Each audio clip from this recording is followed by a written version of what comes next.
Hello friends, welcome to our channel I teach. So आज का topic बहुत ही interesting है जो कि कॉन्स्टिट्यूशन का एसेंस है और वो है preamble of the Indian constitution. So आज के टॉपिक में we will discuss introduction, a short intro, उसके बाद text of the preamble and then ingredients of the preamble, और इसके बाद हम इसके कुछ कीवर्ड्स पढ़ेंगे, साथ ही इसके सिग्निफिकेंस यानी कि महत्व को देखेंगे और ये भी डिस्कस करेंगे कि प्रीएम्बल हमारे कॉन्स्टिट्यूशन का पार्ट है या नहीं। और इसके बाद लास्ट टॉपिक हमारा होगा अमेंडेबिलिटी ऑफ द प्रीएम्बल। इसका मतलब है कि क्या हम प्रीएम्बल में चेंजेस अमेंडमेंट के थ्रू कर सकते हैं या नहीं। अगर हम प्रीएम्बल की बात करें तो प्रीएम्बल ये जो टर्म है ये हमें क्या बताता है, दिस इज एन इंट्रोडक्शन और प्रीफेस टू द कॉन्स्टिट्यूशन, यानी कि एक इंट्रोडक्शन है, प्रीफेस है। एक एमिनेंट ज्यूरिस्ट N.A. पालकीवाला, उन्होंने इसको क्या बताया है कि preamble as the identity card of the constitution. तो अमेरिकन कॉन्स्टिट्यूशन पहला ऐसा कॉन्स्टिट्यूशन था जिसने प्रीएम्बल से अपना कॉन्स्टिट्यूशन स्टार्ट किया और इसके बाद इसे कई कंट्रीज इंक्लूडिंग इंडिया इन्होंने फॉलो किया। इंडियन कॉन्स्टिट्यूशन में प्रीएम्बल हमारे ऑब्जेक्टिव रिजोल्यूशन पे बेस्ड है जिसे पंडित जवाहरलाल नेहरू ने ड्राफ्ट किया था और इसे कॉन्स्टिट्यूएंट असेंबली में अडॉप्ट किया गया। और प्रीएम्बल को 42nd कॉन्स्टिट्यूशनल अमेंडमेंट एक्ट 1976 के तहत अमेंड किया गया था, यानी कि इसमें संशोधन किया गया और इसमें 3 नए वर्ड ऐड किए गए। वो वर्ड्स थे socialist, secular and integrity. If we talk about the text of the preamble, यानी हमारी प्रीएम्बल का टेक्स्ट क्या है, कैसे स्टार्ट होता है, तो हमारा प्रीएम्बल है we the people of India having solemnly resolved to constitute India into a sovereign, socialist, secular, democratic republic and to secure to all its citizens justice, social, economic and political, liberty of thought, expression, belief, faith and worship, equality of status and of opportunity, and to promote among them all fraternity, assuring the dignity of the individual and the unity and integrity of the nation. In our Constituent Assembly, this 26th day of November 1949, do hereby adopt, enact and give to ourselves this Constitution. और अगर हम इसे Hindi text में देखें, यानी कि हमारी प्रस्तावना क्या है, तो ये है, हम भारत के लोग भारत को एक संपूर्ण प्रभुत्व संपन्न, समाजवादी, पंथ निरपेक्ष, लोकतंत्रात्मक गणराज्य बनाने के लिए तथा उसके समस्त नागरिकों को सामाजिक, आर्थिक और राजनैतिक न्याय, विचार, अभिव्यक्ति, विश्वास, धर्म और उपासना की स्वतंत्रता, प्रतिष्ठा और अवसर की समानता, प्रतिष्ठा और अवसर की समता प्राप्त करने के लिए तथा उन सब में व्यक्ति की गरिमा और राष्ट्र की एकता और अखंडता सुनिश्चित करने वाली बंधुता को बढ़ाने के लिए दृढ़ संकल्प होकर अपनी इस संविधान सभा में आज तारीख 26 नवंबर 1949 को एतद द्वारा इस संविधान को अंगीकृत, अधिनियमित और आत्मसमर्पित करते हैं। If we talk about ingredients of the preamble, यानी कि प्रीएम्बल के तत्व क्या हैं, तो बेसिकली इसमें sources of authority of the constitution, nature of Indian state और ऑब्जेक्टिव ऑफ द कॉन्स्टिट्यूशन क्या है, और साथ ही date of adoption of the constitution. तो ये 4 चीजें मिलके इसके इंग्रेडिएंट्स को बनाती हैं।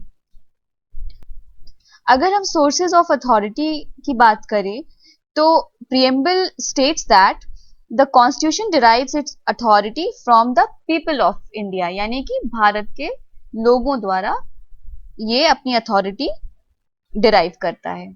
इसका मतलब ये है कि मेन पावर या अथॉरिटी किसके हाथ में है, लोगों के हाथ में है, भारत के लोगों के हाथ। अगर हम नेचर ऑफ इंडियन स्टेट इसकी बात करें तो it declares India to be of a sovereign, socialist, secular, democratic and republican polity. मतलब इसका ये है कि इंडिया का नेचर एक सॉवरेन, सोशलिस्ट, सेक्युलर, डेमोक्रेटिक और रिपब्लिकन स्टेट की तरह है. We will discuss it in detail later. And next is objectives of constitution, यानी उद्देश्य हमारे कॉन्स्टिट्यूशन का. It specifies justice, liberty, equality and fraternity as the objective, यानी कि न्याय, स्वतंत्रता, समानता, समता आदि हमारे बेसिक उद्देश्य हैं. और इसका लास्ट कंपोनेंट है डेट ऑफ एडॉप्शन, और वो क्या है, नवंबर 26, 1949. तो ये 4 basic ingredients of the preamble हैं. If we talk about keywords of the constitution, तो sovereign, socialist, secular, democratic etcetera ये हमारे कॉन्स्टिट्यूशन के कीवर्ड्स हैं, जिसे हम एक एक करके अब एक्सप्लेन करेंगे.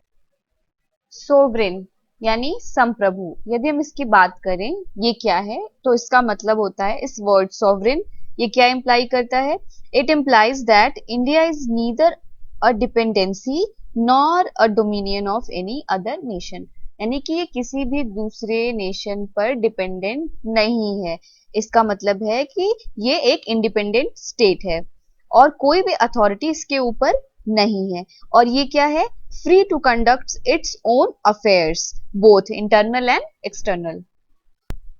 हालांकि इंडिया ने 1949 में कॉमनवेल्थ मेंबरशिप ली थी, और लेकिन इसे ये नहीं समझना चाहिए कि इंडिया ने अपनी संप्रभुता इसके लिए खो दी, क्योंकि ये एक्स्ट्रा कॉन्स्टिट्यूशनल अफेयर्स हैं और it does not affect India sovereignty in any manner. Further India की यूएनओ यानी यूनाइटेड नेशन ऑर्गेनाइजेशन मेंबरशिप जो है वो भी सॉवरेनिटी को अफेक्ट नहीं करती है, क्योंकि इंडिया एक सॉवरेन स्टेट है. ये किसी भी फॉरेन टेरिटरी को एक्वायर कर सकता है और उसको निकाल सकता है. नेक्स्ट कीवर्ड इज सोशलिस्ट, यानी कि अगर हम सोशलिस्ट की बात करें तो हालांकि ये 42nd अमेंडमेंट एक्ट 1976 के थ्रू ऐड किया गया, लेकिन इसके पहले भी कॉन्स्टिट्यूशन में सोशलिस्ट कंटेंट डीपीएसपी यानी directive principles of state policy के फॉर्म में था, कि जो तत्व हमारे कॉन्स्टिट्यूशन में इम्प्लिसिट था उसे 42nd अमेंडमेंट के बाद ऐड करके वो वर्ड यानी कि सोशलिस्ट उसे एक्सप्लिसिट बना दिया गया. लेकिन अगर हम इंडियन सोशलिज्म की बात करें तो Indian socialism is bit different from American socialism. How? It is democratic socialism. ये एक डेमोक्रेटिक सोशलिज्म है और ये कम्युनिस्टिक सोशलिज्म से डिफरेंट है. कम्युनिस्टिक सोशलिज्म क्या होता है? It involves the nationalisation of all means of production and distribution and the abolition of private property. And if we talk about democratic socialism क्या है? ये मिक्स्ड इकोनॉमी में believe करता है, यानी कि पब्लिक और प्राइवेट सेक्टर दोनों का coexistence side by side. So basically Indian socialism is a blend of Marxism and Gandhism socialism, लेकिन इसका झुकाव ज्यादा किधर है? गांधीयन सोशलिज्म की तरफ है. जैसे कि सुप्रीम कोर्ट ने भी कहा है कि democratic socialism aims to end poverty, ignorance, disease and inequality of opportunity. इन सबको क्या करना है? खत्म करना है. लेकिन इकोनॉमिक पॉलिसी 1991 एलपीजी यानी कि लिबरलाइजेशन, प्राइवेटाइजेशन और ग्लोबलाइजेशन के बाद हमारा सोशलिस्ट कैरेक्टर जो है थोड़ा सा डाइल्यूट हुआ है, लेकिन अभी भी इसका एम वही है. Next is secular. So secular भी हमारे कॉन्स्टिट्यूशन में 42nd अमेंडमेंट एक्ट 1976 में ऐड किया गया.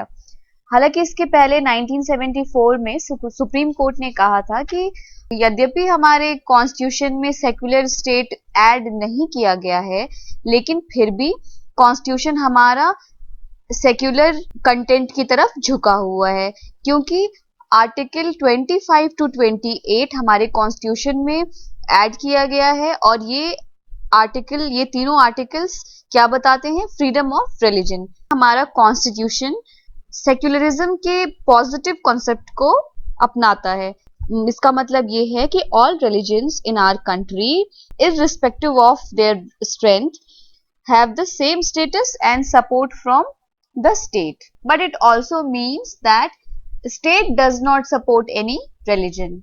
So basically, Indian secularism is different from the secularism from other countries.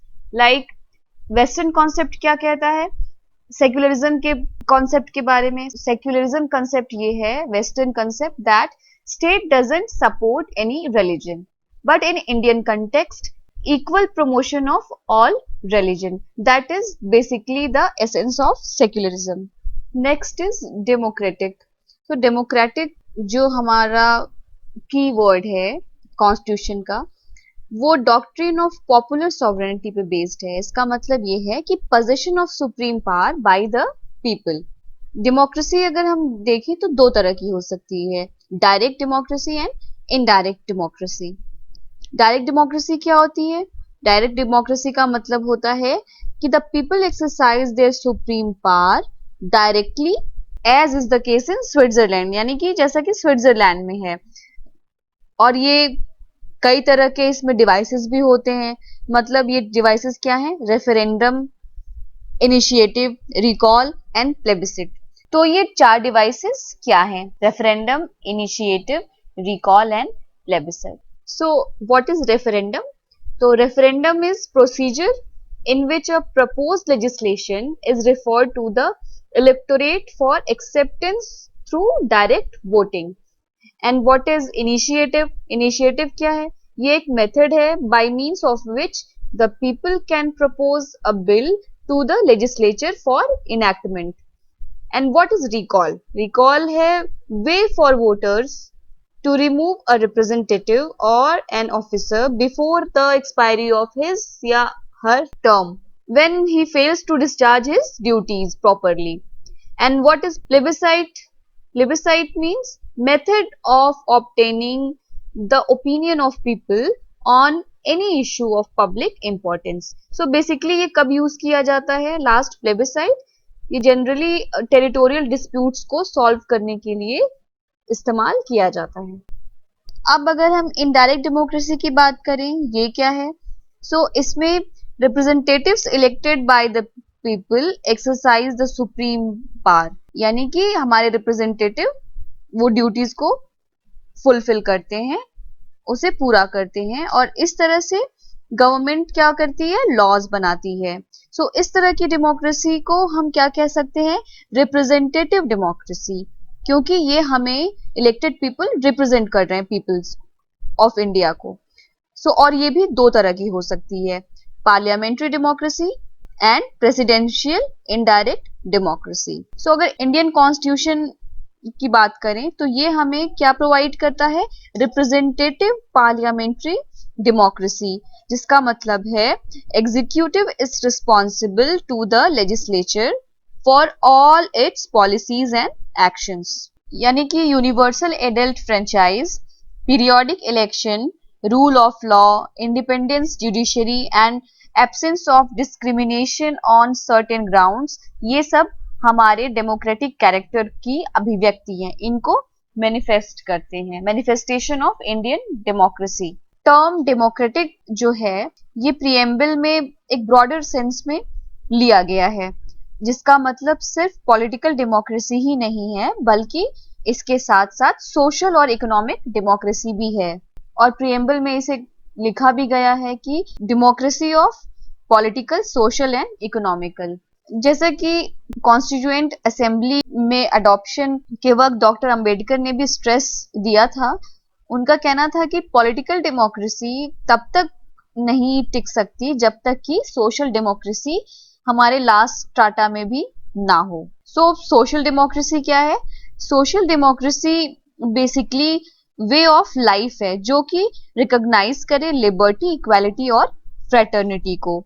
इसका मतलब ये है कि लिबर्टी, इक्वालिटी और फ्रेटर्निटी को हमें एक सेपरेट आइटम्स की तरह ट्रीट नहीं करना है, बल्कि इन्हें एक साथ एक सेंस बनाते हुए देखना है, जो कि हमारे डेमोक्रेसी का बेस फॉर्म करती हैं. So these topics are important and rest we will cover in our next lecture. So that's all for today. Thank you.